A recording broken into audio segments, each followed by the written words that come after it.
Le référendum qui va se tenir le 9 janvier au Sud-Soudan est le résultat d'un accord de paix en janvier 2005 qui prévoit de donner aux populations du Sud-Soudan le choix entre l'unité, la réaffirmation de l'unité dans l'ensemble soudanais, ou bien la sécession et la création d'un nouvel État. Alors dans quelles conditions ça va se dérouler? Eh bien, des conditions difficiles évidemment, puisque le Sud-Soudan c'est plus grand que la France, 650 000 km² pour à peu près 8 millions d'habitants. On ne sait pas exactement parce que les référendums qui ont été tenus, les recensements ne sont pas fiables et que tout le monde n'a pas été enregistré. Donc difficulté à la fois du point de vue de l'organisation du référendum, difficulté aussi logistique parce qu'il n'y a pas de route au Sud-Soudan, donc les gens doivent se déplacer, c'est difficile. Le référendum va durer une semaine à peu près, du 9 au 15 janvier. Et autre condition pour que le référendum soit validé, il faut que 60% des électeurs inscrits se déplacent. Donc sinon, ça sera soit une indépendance unilatérale qui sera reconnue par personne, soit on recommence à zéro, ou bien le gouvernement soudanais central pourra prétendre qu'il ne faut pas, qu'on ne peut pas accepter que le Sud-Soudan fasse sécession. Quand on parle du général Omar el-Béchir, qui est président du Soudan depuis plus de 20 ans maintenant, on oublie trop souvent que le Soudan est dirigé par un groupe de personnes dont il est le porte-parole et le point d'équilibre. Mais c'est un gouvernement collégial où sa parole n'a pas plus de poids que celle des autres. Ceux qui dirigent le Soudan, c'est une organisation, le Front National Islamique, qui est un mouvement, disons, islamiste, de l'islam politique, qui a été fondé par Hassan el-Tourabi, et qui s'est allié à une partie de l'armée représentée par le général Omar el-Béchir.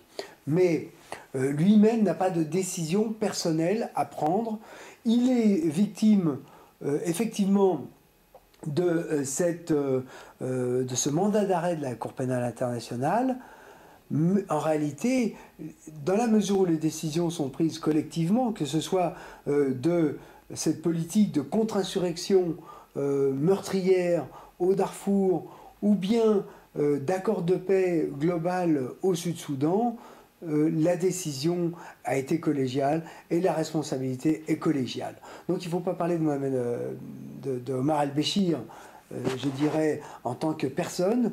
Il faut parler d'une décision qui a été prise sous la pression des Américains, de la communauté internationale, d'arriver à cette solution du conflit entre le gouvernement central soudanais et la rébellion du Sud, conflit qui a duré 20 ans.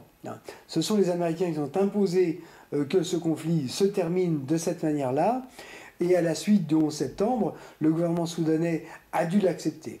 Cela dit, le gouvernement soudanais joue habilement, puisque d'un côté il accepte ce référendum, il en accepte a priori et apparemment les résultats, et en réalité il est vital pour lui de garder la mainmise sur le Sud-Soudan, sur les ressources pétrolières et sur les ressources agro-pastorales de ce pays, parce que ce qui va rester du Soudan, quand la population se sera exprimée, ça sera une partie stérile, ça sera le désert, ça sera la steppe du Nord.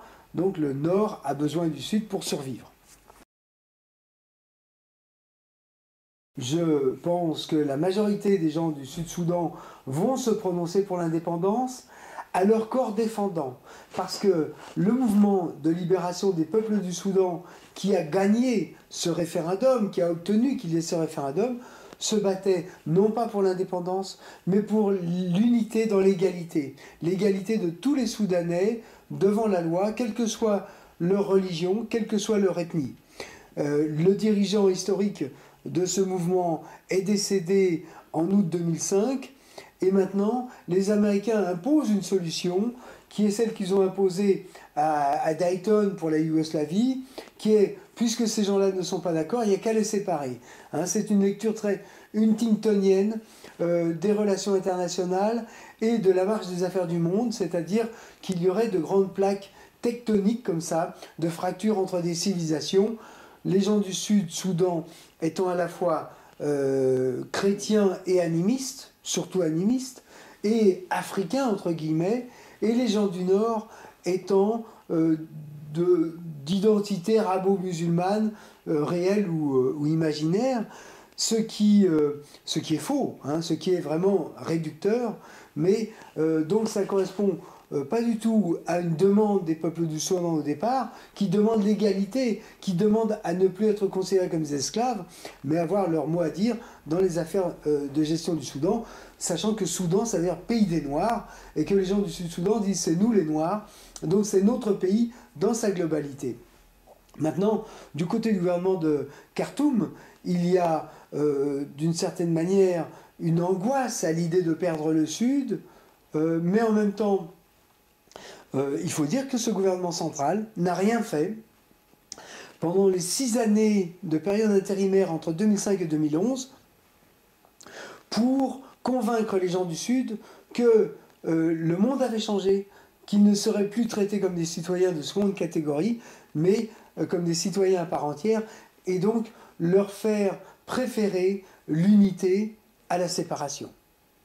Donc le résultat attendu, il est tout à fait logique. Les gens du Sud vont se prononcer pour la séparation, qui ne sera pas un dîner de gala, puisque le Sud n'a absolument rien de prêt pour construire un État et une nation.